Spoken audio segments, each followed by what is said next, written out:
My fiancée demanded half my business as a wedding gift. So, I called off the wedding on the spot. I, 33M, run a small but thriving tech consulting firm I started from scratch. For years, I poured my heart into it, late nights, personal sacrifices, no vacations to build something stable. Now I was engaged, set to marry a woman I believed understood hard work. We'd known each other for 2 years, and at first, I admired her ambition and style. I thought we shared the same values. But I discovered too late how wrong I was. About 3 months before the wedding, while finalizing guest lists and sorting through vendor contracts, my fiancée brought up something odd. We were sitting at the kitchen table, going over flower arrangements, when she said casually, "My parents have been so supportive of our relationship. Don't you think we should thank them more substantially?" I looked up confused.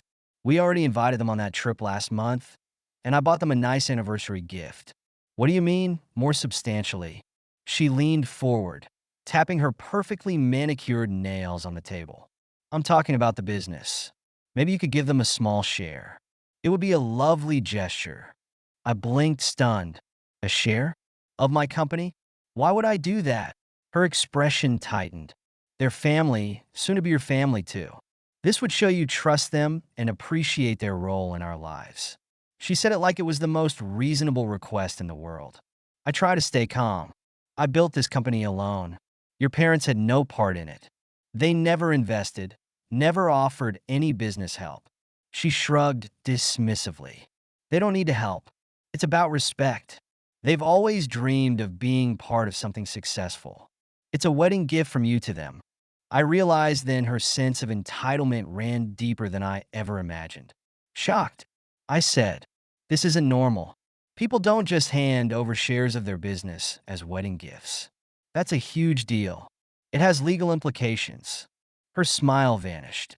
"So you're refusing?" She tilted her head, eyes narrowing. "Think carefully. We're about to start a new life together. Don't you want harmony?" My stomach nodded. This was blackmail hidden behind a sweet tone. "I'm sorry," I said firmly. "No shares.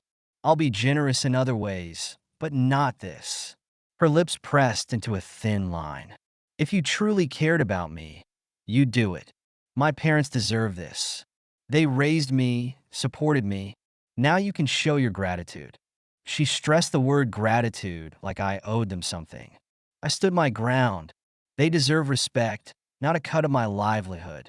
This is my business, my hard work. I won't give it away. She rose from her chair, eyes flashing.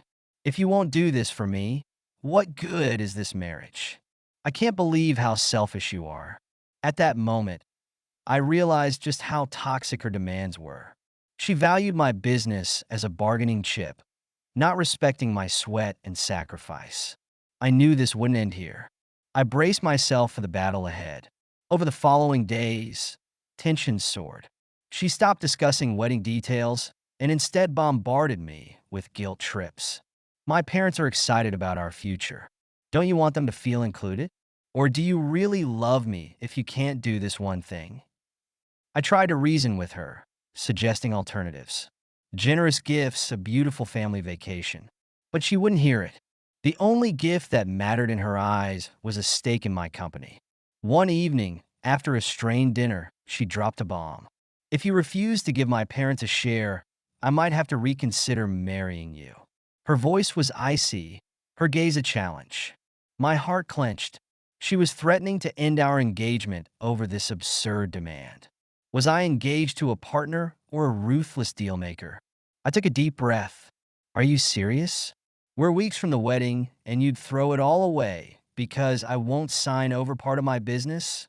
She crossed her arms. "You talk about love, but you're not willing to sacrifice. My parents deserve to benefit from your success. It's not like you can't afford it." The entitlement stunned me.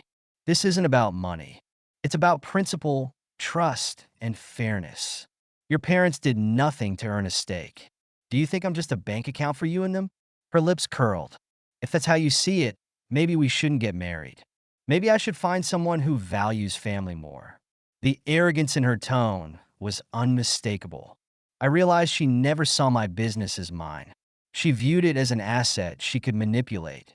If she was like this now, what future would I have with her as my wife? A lifetime of demands, threats, and betrayals? I met with a lawyer friend the next morning. I explained the situation. My fiancée demanded I give part of my LLC to her parents.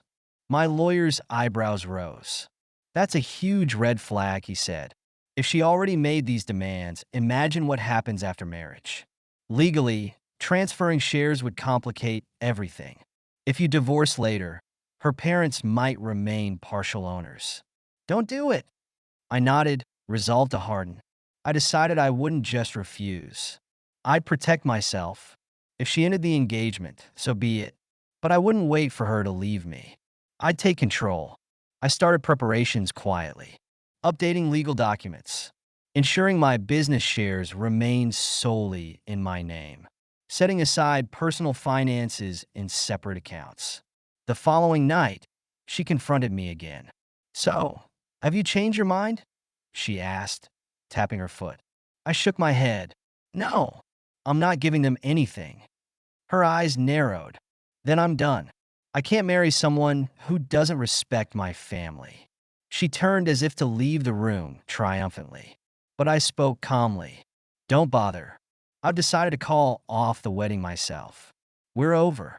She spun around, shocked. I'd beaten her to it, refusing to be cornered. Now I would watch her face the consequences of her entitlement. She stared at me, stunned. You're ending it. Her voice wavered, as if she expected me to beg her not to go.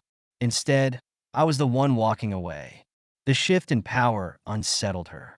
But we've planned everything, venues, invitations. You can't just back out. I laughed humorlessly. You threatened to leave if I didn't cave. Now I'm calling your bluff. I won't be blackmailed into giving away what I built. The wedding's off. Panic flickered in her eyes. She tried another angle. I was just trying to secure our future, to bring our families closer. Her voice quivered, but I saw through it. This wasn't remorse. It was desperation. We can talk this through, she pleaded. I stood firm. We've talked enough. You made your position clear. My worth to you is tied to what I can give your parents. That's not love. She tried to twist the story. You're misunderstanding. It's a cultural thing. My parents expected a gesture. I shook my head. If it was just a gesture, why threaten to break up? This was extortion, not culture. Facing that truth, her mask slipped. Fine, she hissed. I was testing your loyalty, and you failed. A test? My blood boiled. You don't test your fiancé by demanding a share of his company. That's manipulation, plain and simple. With her schemes exposed, she turned vicious. She accused me of being selfish, small-minded. You have so much, yet you won't share a tiny piece. You're greedy, she spat, voice rising. I remained calm. Greedy? I built that company alone. I owe your parents nothing. Your attempt to straw me proves who's greedy. I escorted her out of my house that night. She screamed threats. You'll regret this. I'll tell everyone you abandoned me that you're a liar. I shrugged. Tell whoever you want. I've documented your demand and threats. If you try to tarnish my reputation, I have evidence. I'd recorded some of our conversations, just in case. Legal advice suggested it was allowed since I was part of the conversation. It was insurance against her false accusations. She froze when I mentioned evidence. You recorded me? Her face went pale. She knew her words wouldn't look good to anyone. Family, friends, or a judge. The next few days were chaotic. She tried contacting my relatives, crying that I'd mistreated her. But when I forwarded them snippets of her demands, they understood my decision. Mutual friends reached out, shocked by her audacity. Some sympathized with her, but most, upon hearing the full story, sided with me. In desperation, she came back to my door, sobbing. I'm sorry. I was pressured by my parents. They wanted to share, said it was normal. I love you. Don't leave me. This sudden change of tune left me cold. If you truly loved me, you wouldn't have threatened to walk away over money.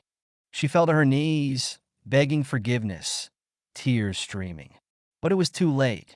I wouldn't be her pawn. As I watched her plead, I felt no triumph, only relief.